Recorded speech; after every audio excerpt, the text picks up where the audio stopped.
Vamos a leer de capítulo 1, del verso 6 al verso 11. Ahí está la palabra del Señor.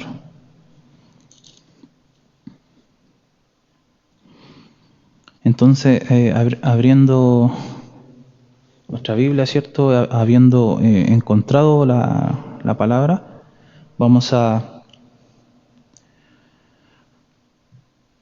leer del versículo 6 al 11.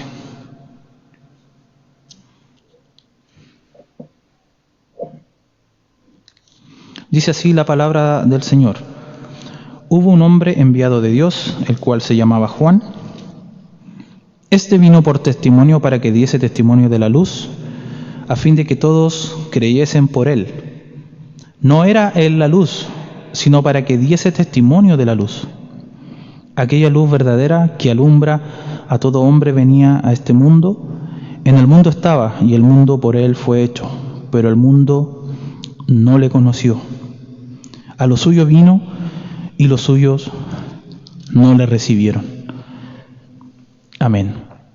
Oramos brevemente para pedir al Señor la dirección.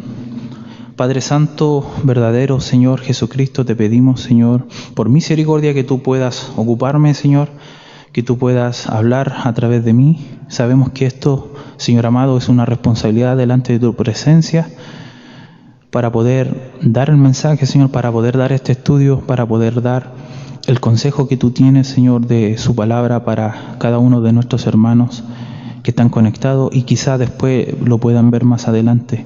Te pido, Señor, una bendición, no por la palabra, sino que por nosotros, por nuestro corazón, por nuestra mente. Alíñanos, Señor, a tu palabra para poder cumplirla, Señor, y ejecutarla y ponerla por obra. Te pedimos, Señor, esto en el nombre de Jesús.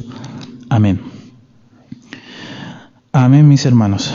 Bueno, comentándole un poquito que ha venido una seguidilla de estudios que hemos hecho en el libro de Juan, en el libro que hemos empezado a estudiar, ¿cierto? Como les comentaba hace 2 cultos atrás, empezamos a estudiar el Evangelio de Juan a modo de estudio bíblico, a modo de predicación expositiva y también cronológica, versículo a versículo.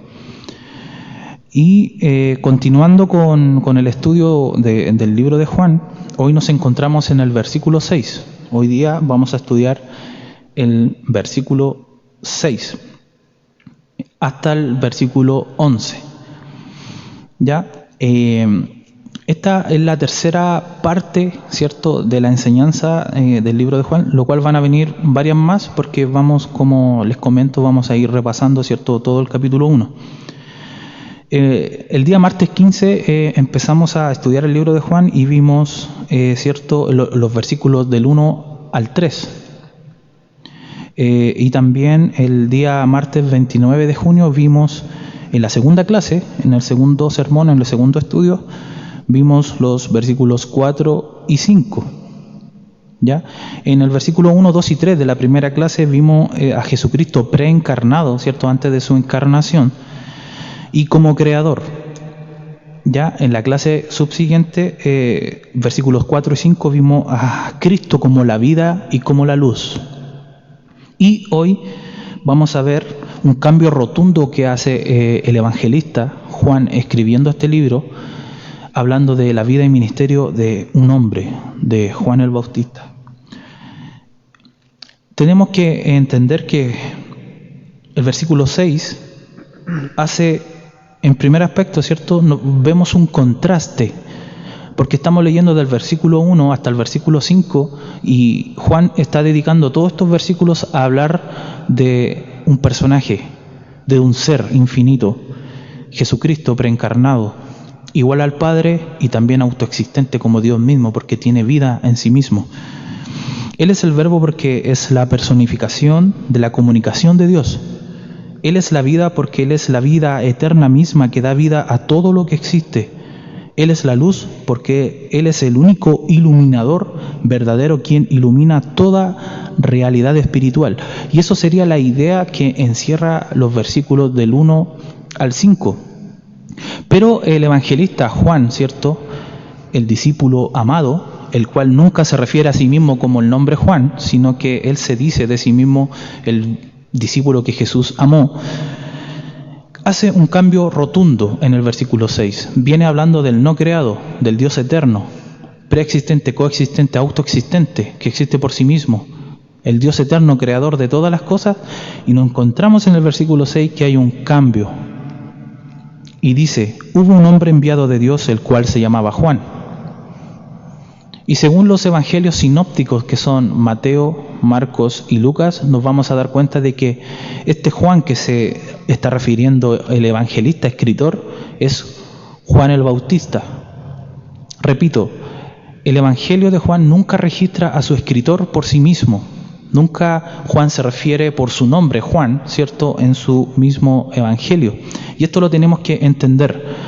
Porque cada vez que usted lea en el Evangelio de Juan, en el libro de Juan, la palabra Juan se refiere a Juan el Bautista y 4 veces a Juan el padre de Pedro, el cual la Reina Valera traduce como Jonás, pero en el griego es Juan. Entonces tenemos que entender, lo primero, este contraste, el contraste del versículo 6. Hubo un hombre enviado de Dios, el cual se llamaba Juan. El nombre Juan y Yohanan en el griego significa regalo de Dios, don de Dios. Algo que tiene que ver también con el aspecto de la salvación, porque nuestra salvación es por gracia, por medio de la fe. Y la gracia es un regalo no merecido de Dios, de parte de Dios hacia nosotros, sus hijos. Entonces, Yohanan en el griego, Juan significa regalo de Dios. Juan, el escritor de este evangelio, como les decía, este dato bien importante, empieza a escribir el ministerio de Juan el Bautista. Empieza a hablar sobre un hombre, quizás un hombre ordinario, un hombre que seguramente podemos nosotros señalar como el precursor de Jesucristo, el heraldo de Jesucristo.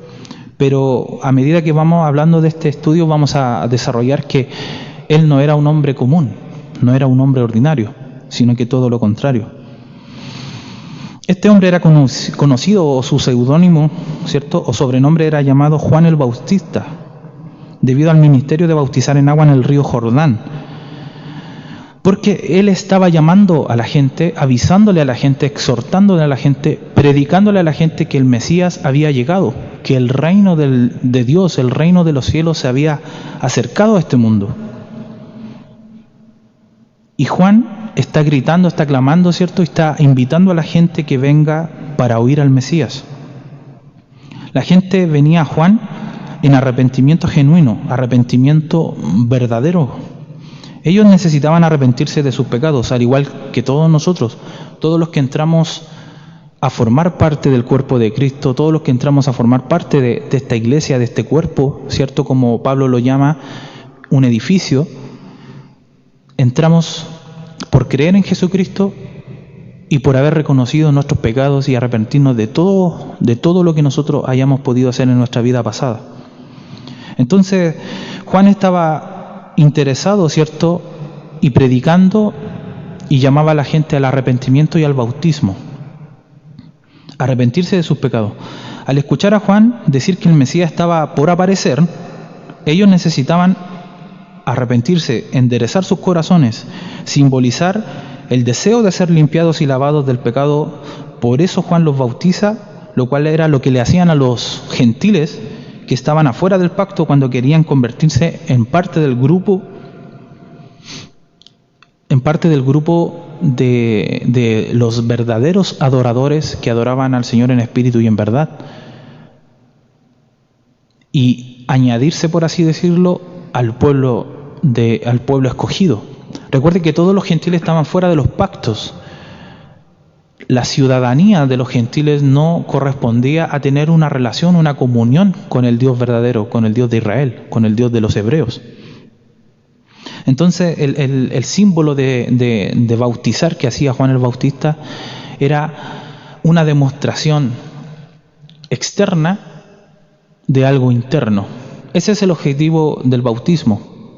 Cuando nosotros nos arrepentimos, sucede algo internamente que es una obra sobrenatural de nuestro Dios, lo cual lo vamos a ver en Juan 3, cuando nuestro Señor Jesucristo conversa con Nicodemo, lo más probable es que haya sido toda la noche, y le habla de este nuevo nacimiento, de esta regeneración espiritual. Repito, el bautismo es solamente una señal externa de algo interno, algo que nos sucede y algo que nos sucede a nosotros, no por nosotros. Nosotros no tenemos la capacidad de poder hacer nacer a una persona. Usted si ve por ahí algunas cosas en redes sociales o en algunos canales de televisión, en el cable de ciertas denominaciones que invitan a la gente a nacer de nuevo, invitan a la gente a aceptar a Jesús en el corazón. Pero cuando estudiamos el Evangelio de Juan, Dios nos enseña y el Espíritu Santo recalca que nosotros venimos al arrepentimiento, venimos al Evangelio no por nosotros, por nuestra fuerza, sino porque Dios nos escogió. Por eso Juan los bautiza. Solamente por eso, por una señal que venía, ¿cierto?, al Mesías. Entonces una cantidad enorme de gente vino a Juan, que venían de Jerusalén, de Judea, para prepararse para el Mesías.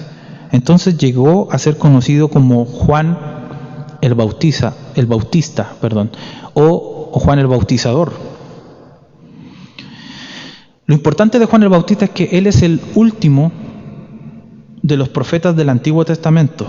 Usted tiene que entender el contexto cultural y histórico de esto, porque no había habido profeta en el pueblo de Israel durante 400 años. Entonces, alguien que se parara, ¿cierto?, en el desierto y alzando la voz, diciendo arrepentidos porque el reino de los cielos se ha acercado, era algo novedoso. Más de 400 años no se había levantado profeta en el pueblo de Dios.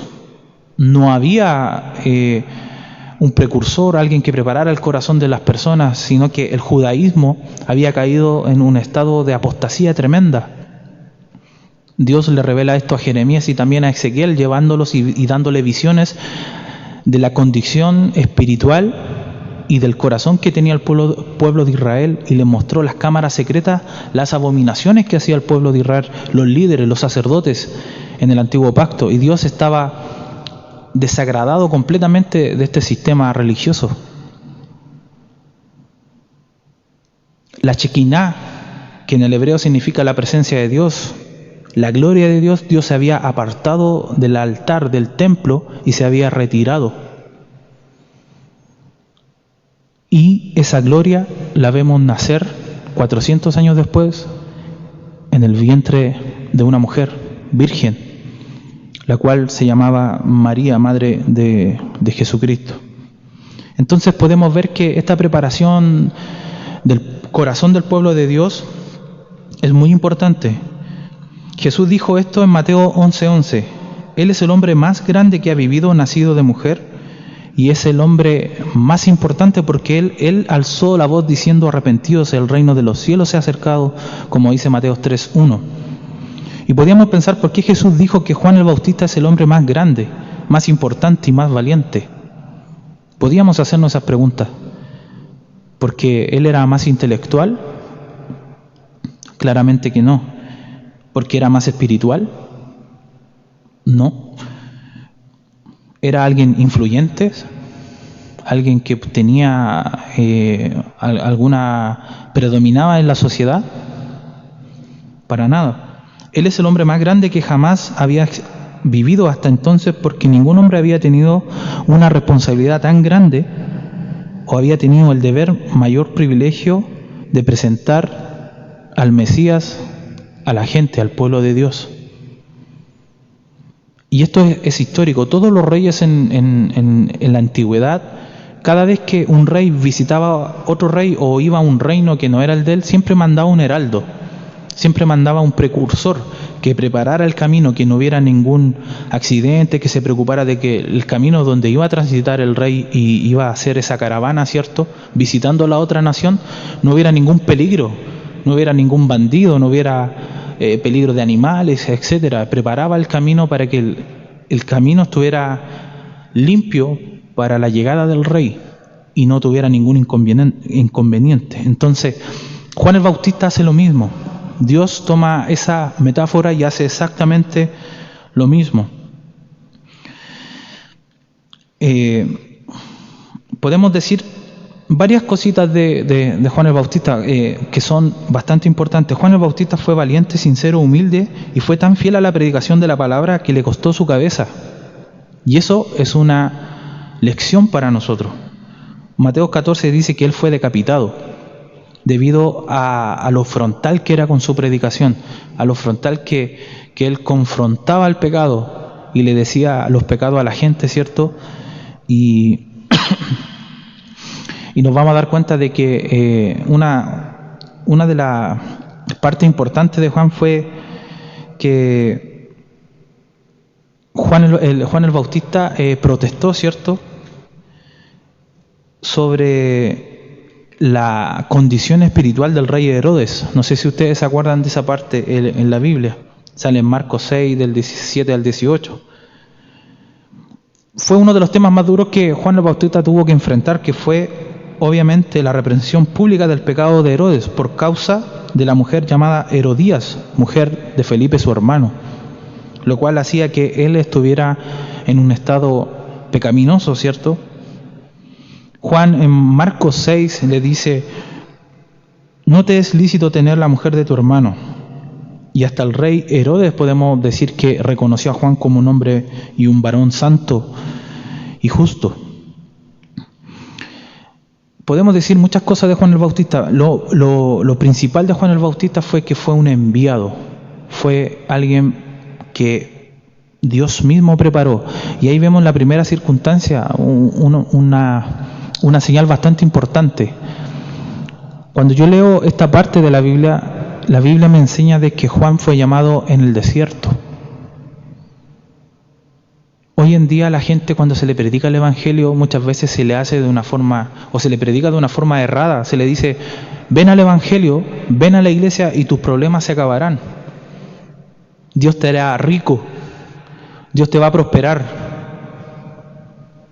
te va a llenar los bolsillos de dinero, te va a prosperar. Y esto es una tremenda mentira. El verdadero llamado del Evangelio es a tomar la cruz y seguir a Jesucristo. Y eso significa morir cada día, que muera el yo, como dice Juan, ¿cierto? Es necesario que Él crezca y que yo mengüe. En el griego eso significa que yo me vaya desvaneciendo y desapareciendo y que Él tome el lugar de preeminencia y el lugar de la luz. Ese es el Evangelio.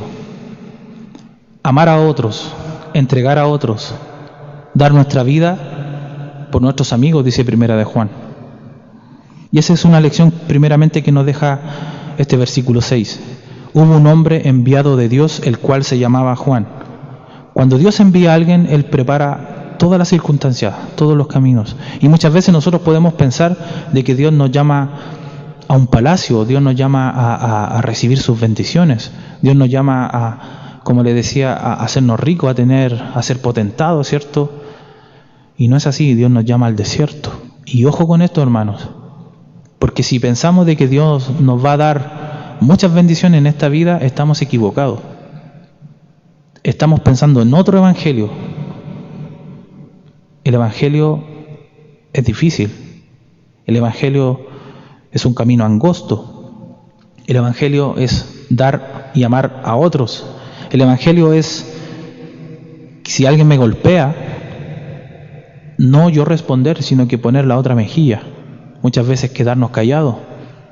Y Dios trabaja con nuestro corazón. Dios trabaja con nuestra mente, ¿cierto? Y nos va sometiendo cada vez a la palabra del Señor. El versículo 7 dice: este vino por testimonio para que diese testimonio de la luz, a fin de que todos creyesen por él. Y este versículo nos presenta de una forma muy rápida, como un vistazo rápido, para definir algo bastante importante, que es el ministerio o el testimonio de cómo nosotros predicamos el Evangelio. ¿A qué me refiero con esto? El 7 dice: este vino por testimonio para que diese testimonio de la luz. ¿Qué hacemos nosotros cuando predicamos el Evangelio? Damos testimonio de la luz. Ya vimos en el versículo 4 y 5, la clase pasada, que Jesús es la luz y es la vida.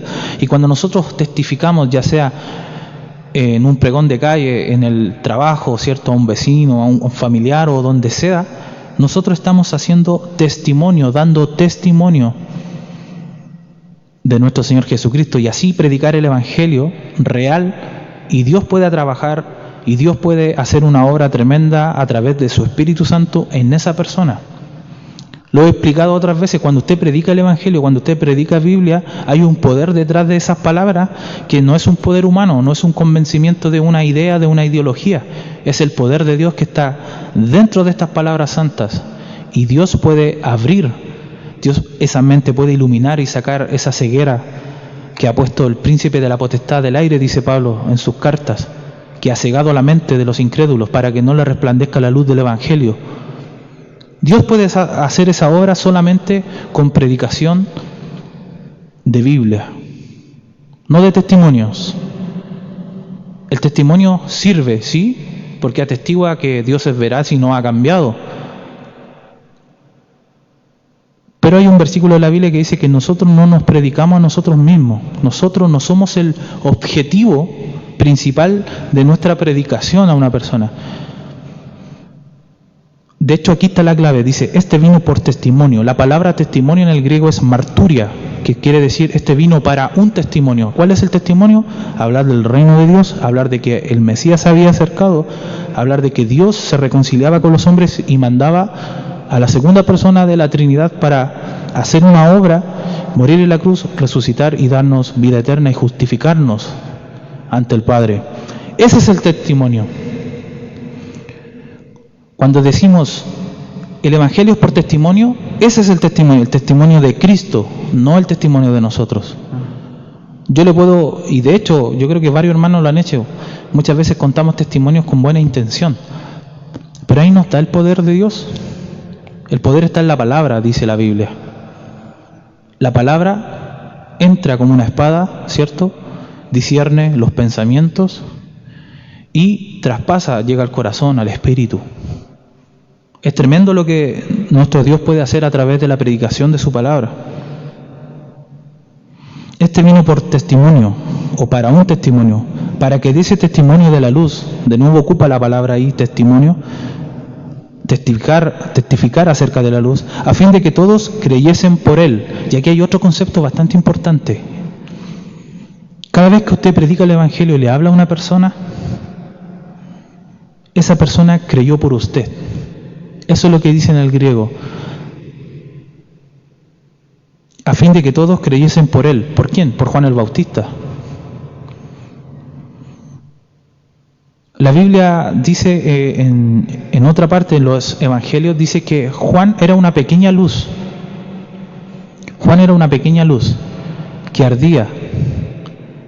Y dice textual ahí, vosotros quisiste regocijarse por un poco de tiempo en su luz.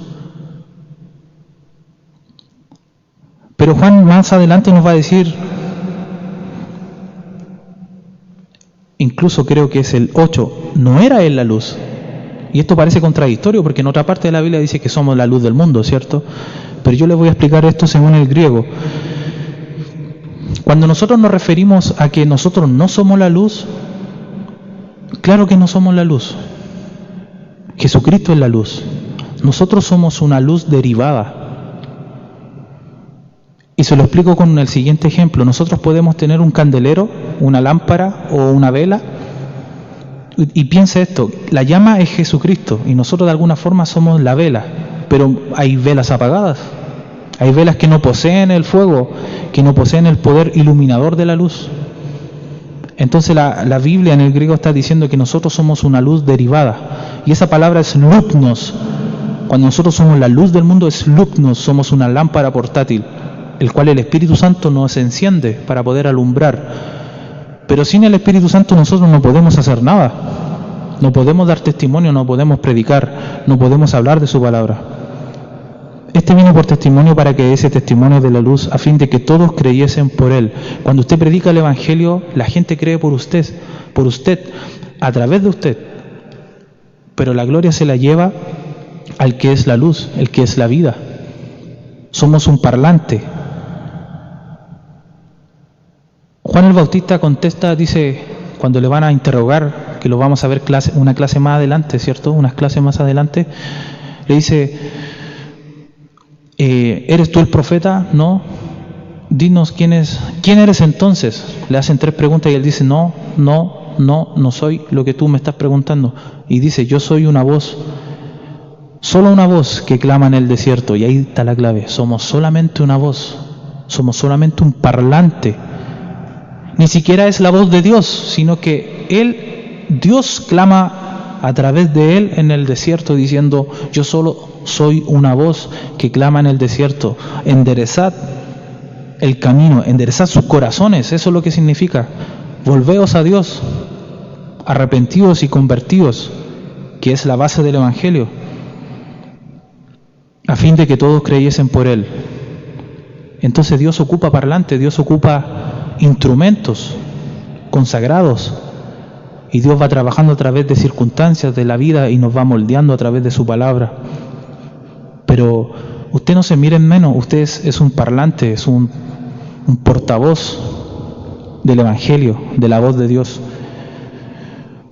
Versículo 8, no era él la luz, sino que para que diese testimonio de la luz. Ya lo hemos explicado. Juan el Bautista no era la luz, sino que una luz derivada. Todos somos una luz derivada. Todos sus hijos, todos los que componemos y estamos dentro del cuerpo de Cristo, predicamos el Evangelio de alguna forma, ¿cierto? Siempre he dicho, la mejor predicación de una persona es su manera de vivir, su manera de actuar, su manera de responder, su manera de mirar. No tanto en la intimidad de la casa, porque ahí nadie nos ve, pero el testimonio se ve afuera. Cómo yo respondo a un compañero de trabajo, cómo soy yo con mis hijos, con mi esposa. ¿Estoy siendo yo como hombre un verdadero sacerdote de mi hogar a lo que Dios me ha llamado? ¿Estamos dando testimonio? ¿Estamos siendo verdaderos testimonios? 9. Aquella luz verdadera que alumbra a todo hombre venía a este mundo. Jesucristo es la luz verdadera, no es la luz falsa. Él es la luz verdadera. Hay luces falsas en este mundo. Recuerde que Satanás no se ejemplifica en la Biblia como un demonio con cachos, como muchas veces lo pintan las películas o los dibujos animados, las canciones, sino que dice la Biblia que es un ángel de luz. Pero esa luz está completamente opuesta a la luz de nuestro Señor Jesucristo, de nuestro Dios. Por eso acá dice, aquella luz verdadera, Jesucristo, que alumbra a todo hombre, a toda la humanidad. En el original dice, a toda la humanidad. Cristo al venir alumbró a toda la humanidad. Venía a este mundo. Él, siendo el Creador, vino a este mundo a padecer, haciéndose semejante a nosotros, como dice el libro de Filipenses. Versículo 10. En el mundo estaba, y el mundo por él fue hecho. Aquí ratifica lo que dice el versículo 3. Todo lo que fue hecho a través de él, y nada de lo que ha sido hecho fue hecho, ¿cierto?, sin él. Jesucristo estuvo en el mundo, vino, nació, vivió, hizo su ministerio, ¿cierto?, predicó, fue a la cruz, estuvo en este mundo. Fue tentado en todo, dice la Biblia, pero sin pecado. Y Él puede entender nuestra tentación. Él estaba en el mundo. Y el mundo por Él fue hecho. Este mundo el cual Él vino, fue hecho por Él, por sus manos, por su palabra. Pero el mundo no le conoció. Y cuidado con la teología o con la idea de que todos se van a salvar. No, si usted ve las estadísticas mundiales, hay mucha gente que está apostatando de la fe. Ve las redes sociales, está de moda el comunismo, el marxismo, el progresismo, los movimientos de libertinaje, ¿cierto?, sexuales, los movimientos étnicos que van en contra de la palabra de Dios. Muchos cristianos defendiendo la justicia social. ¿Qué es eso, hermano? Nosotros tenemos que tener nuestra mirada en la palabra del Señor y la mirada en las cosas eternas, dice la Biblia, no en este mundo. Dios va a acabar con este mundo, lo va a quemar y lo va a purificar y va a ser tierra nueva y cielo nuevo. Mucha gente tiene la mirada, tiene puesta sus ojos, su mirada en este mundo, en lo que el mundo le puede dar, en lo que el alcalde le puede dar, en lo que el bono le puede dar, el gobierno, el jefe, el trabajo. No tienen puestos los ojos en las cosas de arriba. Jesucristo es la luz verdadera que alumbra a todo hombre y vino a este mundo. ¿Y aquí vino? A entregar el Evangelio, a entregar su vida. Podríamos decir también en sí que Jesucristo es el Evangelio. Versículo 10. En el mundo estaba, en el mundo por él fue hecho, pero el mundo no le conoció. Hay mucha gente que ha rechazado a Jesucristo. No lo conocen. Dicen de la boca para afuera: sí, yo lo conozco, sí sé quién es. Muchas sectas andan por ahí predicando, entregando folletos, pero no conocen a Cristo. No tienen una comunión, una relación con Él. Yo una vez a un testigo de Jehová le pregunté: oye, ¿tú eres salvo? Me dijo: ¿y qué es eso? Salvación eterna del infierno. Y me dijo dos cosas: que no sabía que era salvo y que el infierno no existe. Así de engañados están por el diablo. La gente ha rechazado y no ha conocido a Cristo. Versículo 11. A los suyos vino y los suyos no le recibieron. Jesucristo vino a toda la creación, vino a este mundo, se presentó a este mundo y personalmente y de alguna forma para cumplir todos los pactos y las promesas que estaban en el Antiguo Testamento, vino al pueblo de Israel, a los hebreos, a los judíos. ¿Y qué hicieron los judíos? Lo mataron, lo rechazaron. A los suyos vino y los suyos no le recibieron. En la próxima clase, en el próximo sermón, en el próximo estudio vamos a hablar del 12 en adelante y vamos a ver el contraste del rechazo de Jesucristo, lo cual nos lleva a condenación eterna, versus del 12 en adelante habla de un pueblo adquirido, de un pueblo salvo, más a todos los que le recibieron, dice, a los que creen en su nombre. Ahí se refiere a otro grupo, distinción. Sabemos que hay mucha gente que ha rechazado a Jesucristo, que no le ama, que no sigue sus mandamientos, que no quiere aceptar, que niegan a Jesucristo, niegan la luz interna que Dios ha puesto a todo ser humano. Romanos 1:18 en adelante describe el estado tan podrido del corazón humano, del estado espiritual muerto del ser humano, y la gente todavía escupe y golpea la cara del Creador. Ahora uno predica el Evangelio donde sea y es motivo de burla, siempre ha sido así. Disculpe que me vaya a otro tema, pero con esto termino. ¿Sabe cuál fue la lección espiritual, la lección teológica que Dios le dio cuando Dios llamó al apóstol Pablo? Dios le enseñó doctrina en la primera aparición, en el primer encuentro que Dios mismo tuvo con el apóstol Pablo. ¿Sabe cuál fue? Jesucristo le dice: Saulo, Saulo, ¿por qué me persigues? Cada vez que cuando usted predica y lo rechacen, están rechazando a Jesús. Cada vez que usted habla del Señor y quiera predicar el Evangelio, no lo rechazan a usted, están rechazando la luz, están rechazando la vida, están rechazando al Creador de todas las cosas, a nuestro sustentador, a quien nos ha dado todo, nuestra familia, nuestro trabajo, nuestro sustento. Esa es la lección más grande que Dios le da a Pablo, quizás a minutos de conocerlo, porque Pablo no conocía a Jesucristo y se le presenta camino a Damasco. Y esa es la primera lección que le da al apóstol. Si tú persigues a alguien que tiene el Espíritu Santo, estás peleando la batalla equivocada.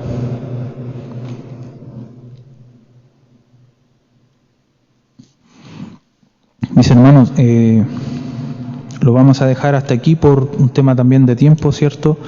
Y la idea, yo conversaba con mi hermano Antonio, que la idea de que esto sea dinámico, que si hay alguna pregunta que usted pueda hacer ahí en la transmisión, o también por interno, como usted lo quiera hacer, porque también lo queremos hacer de esa forma, de una forma un poco más dinámica para que sea un estudio bíblico. Cuando hacíamos estudios bíblicos siempre habían preguntas entre los hermanos, había intervención, ¿cierto?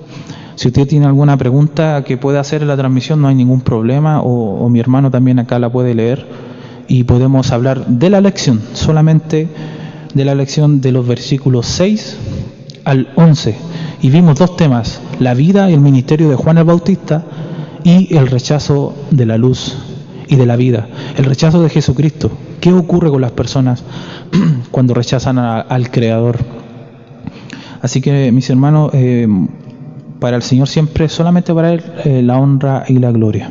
Amén. Amén, amén. Sí, y como decía nuestro hermano, de hecho tengo una pregunta con esta lección que nos acaba de dar este sermón, y me llamaba la atención en la Biblia aquí en el versículo 6 que dice: hubo un hombre, y es enfático, un hombre enviado de Dios. O sea, entiendo que el Señor, para cumplir, no sé, aquello que se hacía con los reyes que se dirigían a una ciudad o que iban, no sé, a otro lugar, y enviaban a una persona para dar a conocer quién venía. Exactamente. Pero entonces también se puede tomar esto como que hubieron otros falsos hombres que quisieron dar alguna luz falsa, como lo dice aquí también, que él era la luz verdadera, así como tipo de engaño de Satanás para ese tiempo, sabiendo ya el propósito de Dios para la humanidad. Sí, claramente, eso es muy claro en la Biblia.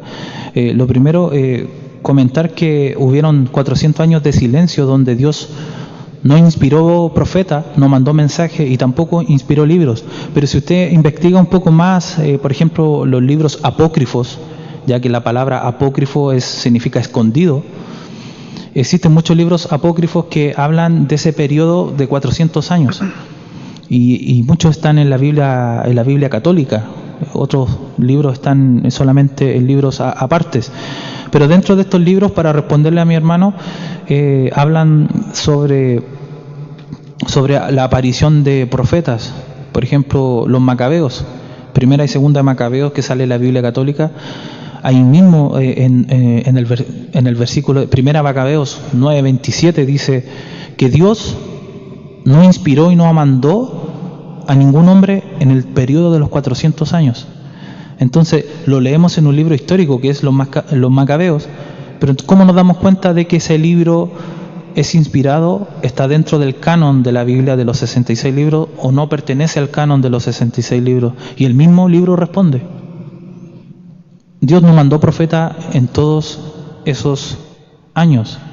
Entonces podemos ver que sí se levantan luces falsas para poder suplantar el Evangelio, suplantar el verdadero mensaje y confundir a muchos. Ese siempre ha sido el legado y la guerra de la luz con las tinieblas. Satanás engañando, ¿cierto?, a Eva en Génesis 3, y entra el pecado en Edén y contamina toda nuestra raza y todo el mundo. Entonces, es muy importante esa pregunta porque la luz que resplandece es Jesucristo, pero hay muchas luces falsas y nosotros tenemos la palabra de Dios, nosotros tenemos la Biblia para poder discernir estas luces y solamente seguir, ¿cierto?, la voz de Dios, la voz de Dios que habla en la palabra. Eso, mi hermano. Amén. Amén. Bueno, gracias, hermano, por su respuesta, y invitamos también a nuestros hermanos si es que quieren hacer alguna pregunta, no sé si tienen cualquier duda, porque podríamos hacer miles de preguntas con respecto a la lectura bíblica, porque siempre hay cosas, el Señor esconde las cosas, y por eso que nos dice que escudriñemos la Escritura. Amén. Para que a través de escudriñar la Escritura podamos encontrar esos tesoros tan hermosos que tiene el Señor en su palabra. Así que si los hermanos, no sé, tengan alguna duda, pueden dejar escrito, o para la próxima clase, no sé, con los versículos que se van a leer, ustedes puedan leer y prepararse, preparar preguntas para que sean respondidas y así crezcamos todos en la palabra del Señor. Amén. Amén. Entonces vamos a hacer una oración, hermano, por la palabra. Amén. Ya, vamos a orar por la palabra. Gracias, Señor, te damos en estos momentos, mi Señor amado, porque tú has hablado. Sabemos, Señor, que cuando abrimos la Biblia, es tu mente, Señor, es tu boca, Señor, son tus palabras las que salen cuando leemos, estudiamos la Biblia. Te damos gracias, Señor, porque a pesar de ser hombres pecadores, mujeres pecadoras, Señor, tú tuviste a bien, Señor, dejarnos una guía, una lámpara, una luz, que es tu palabra. Y te damos muchas gracias, Señor, por poder estudiar tu palabra, por poder escudriñar, por darnos el tiempo, por darnos las ganas, Señor, por darnos esa luz, esa sabiduría, inteligencia, que dice tu palabra que todas estas cosas, Señor, quizás cualidades humanas, vienen de ti, ni siquiera surgen de nuestra humanidad, de nuestras características como seres creados, sino que tú, Señor, has puesto todo esto, Señor, para disposición de tu reino. Señor, tu palabra dice que tú pones el querer como el hacer solamente por tu buena voluntad. Efesios 1 dice que fuimos creados para la alabanza de tu gloria. Señor, y eso es lo que hacemos cada vez que nos reunimos y nos disponemos en tus manos para alabar y bendecir tu nombre y principalmente abrir tu palabra. Señor, te pido, Señor, que tú tengas misericordia con nuestra vida. Te damos gracias, Señor, y te pedimos esta bondad y misericordia en el nombre de Jesús. Amén. Amén, amén. Amén.